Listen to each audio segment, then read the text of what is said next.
Hostel ಕೋಣೆಯಲ್ಲಿ ವಿದ್ಯಾರ್ಥಿನಿ ಶವ ಪತ್ತೆಯಾಗಿದೆ.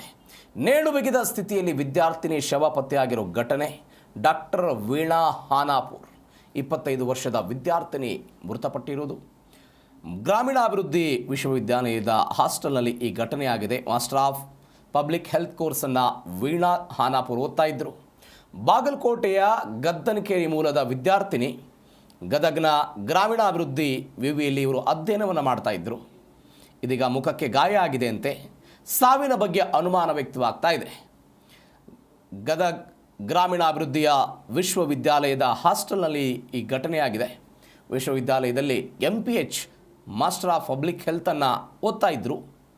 ಬಾಗಲಕೋಟೆಯ ಗದ್ದನಕೇರಿಯವರು ನಿನ್ನೆ ರಾತ್ರಿ ಹಾಸ್ಟೆಲ್ ರೂಮ್ನಲ್ಲಿ ಇವರು ಹೋಗಿದ್ದರು. ರಾತ್ರಿ 11 ಗಂಟೆ ಆದರೂ ಕೂಡ ಆಚೆ ಬಾರದ ಹಿನ್ನೆಲೆ ವಾರ್ಡನ್ ಸಹಜವಾಗಿ ಚೆಕ್ ಮಾಡಿದರು. ಬಾಗಿಲು ಮುರಿದು ಒಳಗಡೆ ಹೋದಾಗ ಮಂಚದ ಕಂಬಿಗೆ ನೇಣು ಬಿಗಿದ ಸ್ಥಿತಿಯಲ್ಲಿ ಈ ಶವ ಪತ್ತೆಯಾಗಿದೆ. ಶವವನ್ನು ಮರಣೋತ್ತರ ಪರೀಕ್ಷೆಗೆ ಗದಗ ಜಿಲ್ಲಾ ಆಸ್ಪತ್ರೆಯ ಶವಾಗಾರಕ್ಕೆ ರವಾನೆ ಮಾಡಲಾಗಿದೆ.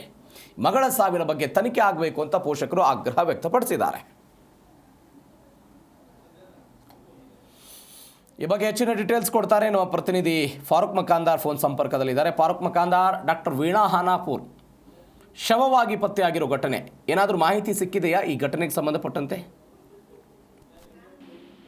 ಏನು ಗದಗ ನಗರದ ವಲಯದಲ್ಲಿ ಇರತಕ್ಕಂಥ ಗ್ರಾಮೀಣಾಭಿವೃದ್ಧಿ ಮತ್ತು ಪಂಚಾಯತ್ ರಾಜ್ ವಿಶ್ವವಿದ್ಯಾಲಯದ ಹಾಸ್ಟೆಲ್ನಲ್ಲಿ ಏನು ಈ ವಿದ್ಯಾರ್ಥಿನಿ ಅಂದ್ರೆ ಬಾಗಲಕೋಟೆ ಮೂಲದ ವಿದ್ಯಾರ್ಥಿನಿ ಏನು ವೀಣಾ ಇದ್ದಾರೆ. ಅವರು ನಿನ್ನೆ ರಾತ್ರಿ ಸಾಮಾನ್ಯವಾಗಿ ಸಾಯಂಕಾಲ ಸಹ ಸಹಪಾಠಿಗಳೊಂದಿಗೆ ಇದ್ರು ಅಂತಕ್ಕಂಥ ಒಂದು ಮಾಹಿತಿ.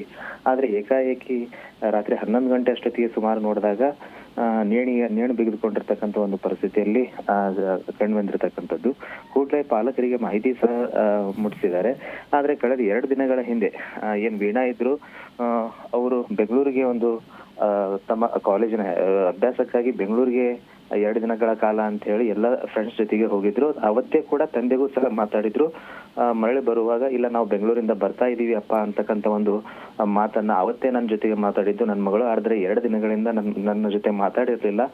ಕೊನೆಗೆ ಅಂದ್ರೆ ನಿನ್ನೆ ಕೂಡ ಸಾಯಂಕಾಲ 7:30 ಸುಮಾರು ಅಷ್ಟೊತ್ತಿಗೆ ಅವರ ತಾಯಿಗೆ ಸಹ ಫೋನ್ ಮಾಡಿರ್ತಕ್ಕಂಥದ್ದು. ಆದ್ರೆ ತಾಯಿ ಸಂಬಂಧಿಕರು ಯಾರೋ ಆಸ್ಪತ್ರೆಯಲ್ಲಿ ಹುಷಾರಿಲ್ಲ ಅಂತಕ್ಕಂಥ ಮಾಹಿತಿ ಮೇರೆಗೆ ಆಸ್ಪತ್ರೆಗೆ ಮಾತಾಡ್ಸ್ಲಿಕ್ಕಂತ ಹೋಗಿರ್ತಾರೆ. ಹಾಗಾಗಿ ಮಗಳು ಸಾಮಾನ್ಯವಾಗಿ ಕಾಲ್ ಮಾಡಿದ್ಲು, ನಾನು ಆಸ್ಪತ್ರೆಯಲ್ಲಿದ್ದೆ, ನಂತರ ಮಾತಾಡಿದ್ರೆ ಆಯ್ತು ಅಂತಕ್ಕಂಥ ಒಂದು ಭ್ರಮೆಯಿಂದ ತಾಯಿ ಕೂಡ ಕಾಲನ್ನ ಪಿಕ್ ಮಾಡಿರ್ಲಿಲ್ಲ.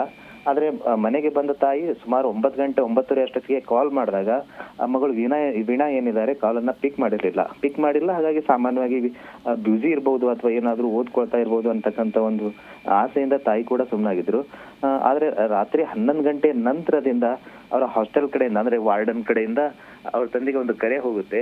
ಅದ ಸುಮಾರು 12:30 ನಂತರ ಮಗಳು ನೇಣು ಹಾಕಿಕೊಂಡಿರ್ತಕ್ಕಂಥ ಒಂದು ಸುದ್ದಿ ಅವ್ರಿಗೆ ಆ ಪೋಷಕರಿಗೆ ತಿಳಿಯುತ್ತೆ. ಆದ್ರೆ ಬೆಳಿಗ್ಗೆ ಪೋಷಕರು ಬಂದು ಆ ಶವವನ್ನ ನೋಡಿದಾಗ ನೇಣು ಹಾಕೊಂಡಿರ್ತಕ್ಕಂಥ ಪರಿಸ್ಥಿತಿಯಲ್ಲಿ ನನ್ನ ಮಗಳು ಇಲ್ಲ. ಆಮೇಲೆ ಅವಳಿಗೆ ಯಾವುದೇ ರೀತಿಯ ಪ್ರೀತಿ ಪ್ರೇಮ ಈ ರೀತಿ ಯಾವುದೇ ಸಂಬಂಧಗಳಲ್ಲೂ ಸಹ ನನ್ನ ಮಗಳು ಪಾಲ್ಗೊಂಡಿರ್ಲಿಲ್ಲ.